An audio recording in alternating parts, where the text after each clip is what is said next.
Hi guys, my name is Jaqueline Ramirez and this is my UDL on weeks 3 through 4.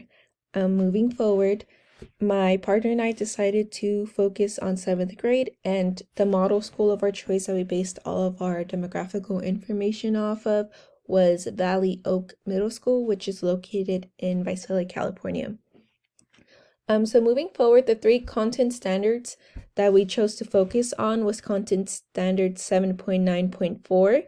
Students analyze the historical developments of the Reformation. Then we have 7.10.2. Students analyze historical developments of the scientific revolution and its lasting effects on religion, political, and cultural institutions. And then we have 7.11.2, students analyze political and economic changes in the 16th, 17th, and 18th century. So we wanted to focus on the historical and political as well as economic developments within history. We don't always feel that these topics are stressed, and we really felt that it was important for students to learn this as it is a foundation that lays the base for students understanding how society works and how politics and economics work. Moving forward, a couple of challenges that we faced while making this assignment was, first of all, that there was a large variety to choose from. So having a lot of options is definitely not a bad thing, especially as an educator, but we found that there was a lot of conflict when we were trying to choose which content standards, because there were some that I wanted to focus on, whereas my partner wanted to focus on a few more. But we were able to come to compromise and pick those 3 content standards that I just went over. Secondly, this was what we had the most issue on, was finding ways to measure the quantity of how much a student was learning. So I know it was mentioned that we couldn't use it was decimal points or fractions. So I know it kind of stumbled us because we were trying to find ways to measure students' growth and progress without using necessarily numbers. And so that was something we had a lot of issues with, but I feel that we did a good job overcoming and finding ways to go around that and work with it.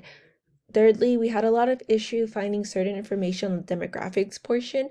So I know on the spreadsheet there was a portion on disabilities. For one of the disabilities we chose to focus on, it was deaf of hearing. And it was really hard finding specific information or percentages that would let us know how much of the student population in Valley Oak were deaf of hearing. But I feel that my partner and I did a really good job summarizing and condensing all of the information down, and we came out to a rough estimate of how much of our students would be or have that disability.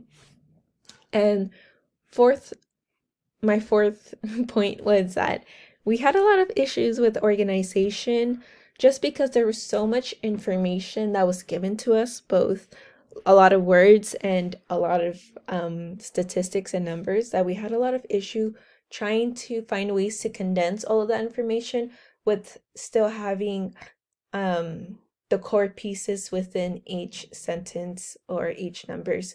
So that was another issue we faced, but I feel that we did very well with everything, and I had a lot of fun making this assignment.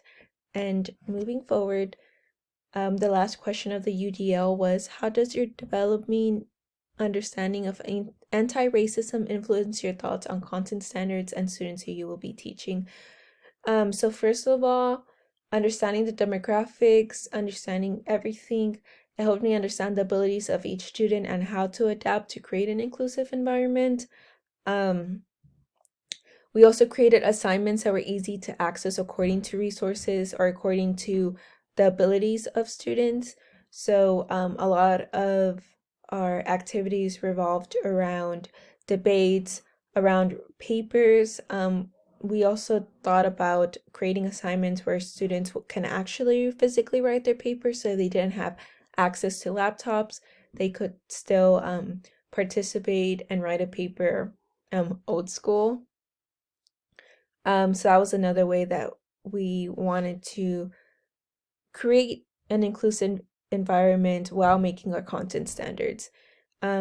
We also, so I just mentioned that we decided to come up with activities such as debating for a lot of our content standards or learning objectives.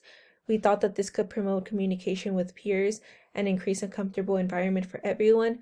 So we feel that if we allow for students to talk to one another, to understand their differences, to understand why students feel differently about certain topics, it creates an understanding and allows students to feel sympathy and empathy for others. And in turn, this reduces any segregation in the classroom and actually promotes a lot of coming together within the classroom.